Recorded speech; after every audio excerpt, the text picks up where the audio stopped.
name is Milana Nazarenko, and my project was on budgeting. To start off, I'd like to focus on the media coverage. So, PBS explains a lot about the debt ceiling and how there should be an increased limit because there's so much money that the country is asking for, and that isn't being able to be sufficient with the debt, the budgeting that our presidents make every single year. The article USA Today lightly explains the Build Back Better Act, which I will talk about in the next slide. WSJ focuses on the gas prices, specifically Chuck, the Senate Majority Leader. He says that within the next year, even though that gas prices are going up right now, house prices are going up, food is increasing in cost as well, that the inflation should go down within the year. Even if it seems like it isn't, it eventually will subside. The Hill specifically focuses on the budget not being fully paid for the Build Back Better Act because of the big debt ceiling that we don't have. Essentially, the country is owing a lot of money that the country isn't being able to fully give back. Our next topic is presidency and Congress.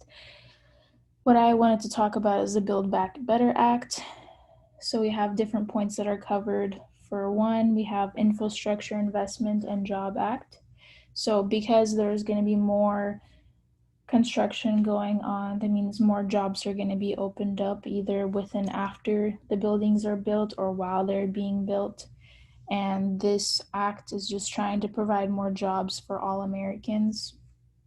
Then we have universal child care, which is essentially allowing mothers of children with 3 to 4 years of age to go back into the working force because they will have this child care available to them.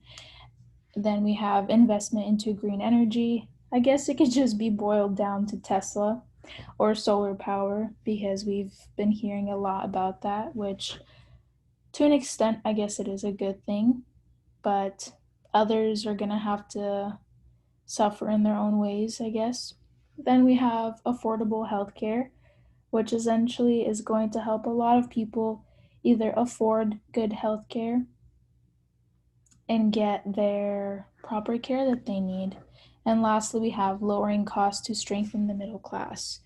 The Build Back Better Act is focusing on helping the middle class become a stronger class essentially by providing them jobs that are higher paid, which is going to allow them to become a strong base for our country. Now, with the articles that I used to cover the previous slides, I used The Hill, PBS, USA Today, and WSH. And in my previous articles, I've used Politico as well. And those are essentially all in the center, which means that they are mostly accurate and have really good credibility. And they do mostly focus on the truth, which is what I do want to focus on, essentially, especially with something so big as the budget, because it's something that isn't talked about as often, even though it is brought out once a year, usually in the beginning with the new budgeting. But I think it's not focused on enough, especially when I was younger. I never knew about this at all until actually this year. So I think it's really important that I use the right sources to provide for you guys to understand what's going on. And continuing with with the media coverage, as we all know, COVID-19 is a really big thing.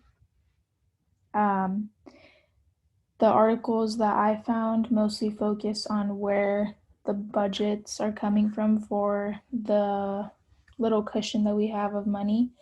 It's usually coming from our tax collections, our fund money, non-tax revenue, as well as federal support, which in some cases, federal support and I guess tax collections are kind of good for this situation itself because it provided us with a lot of money in our budget, which we essentially didn't even spend all of it, which is a good thing. And specifically, the projected was $1.6 billion, and we only spent $1.34 billion based off of Hutchins, which also means that that money can come back to us.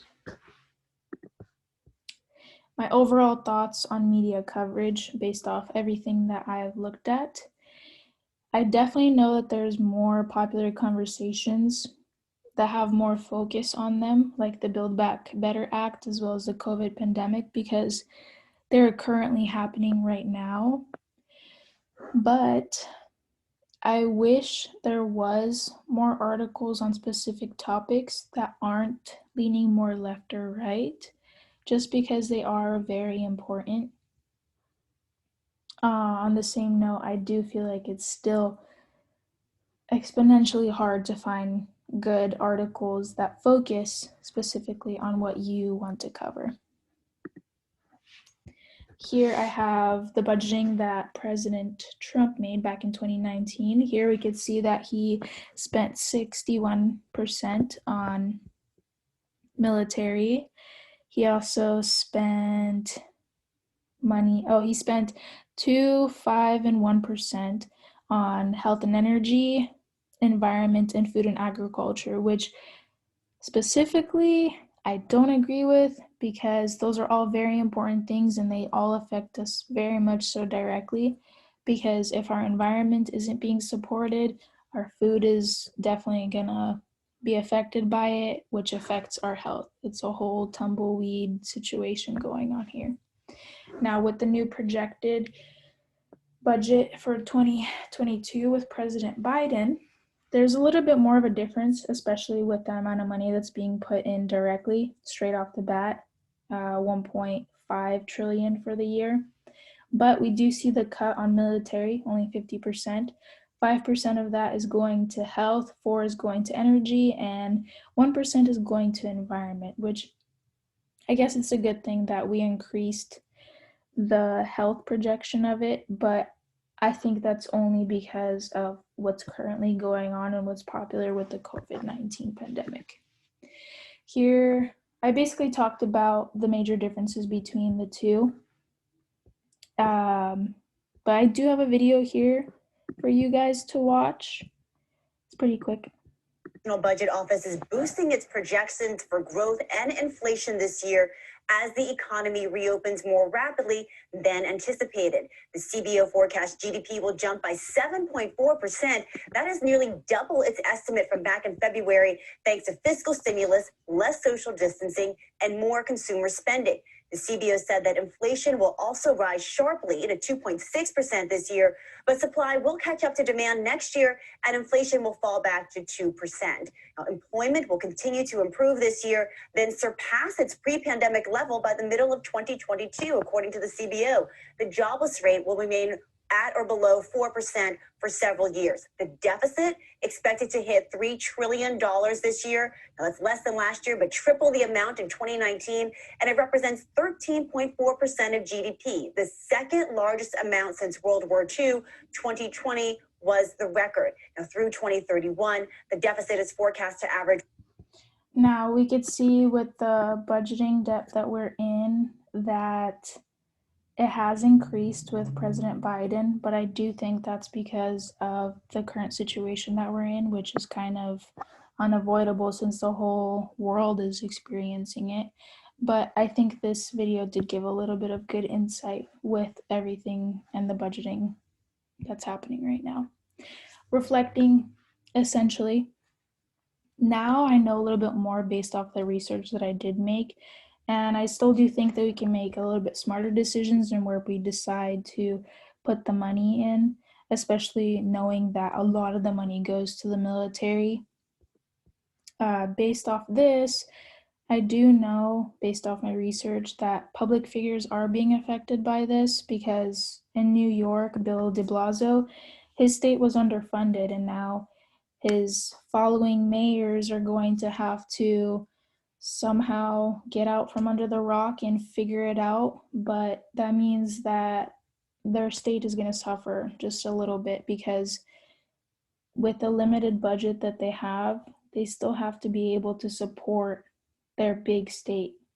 And that's really hard when you're very tight on money.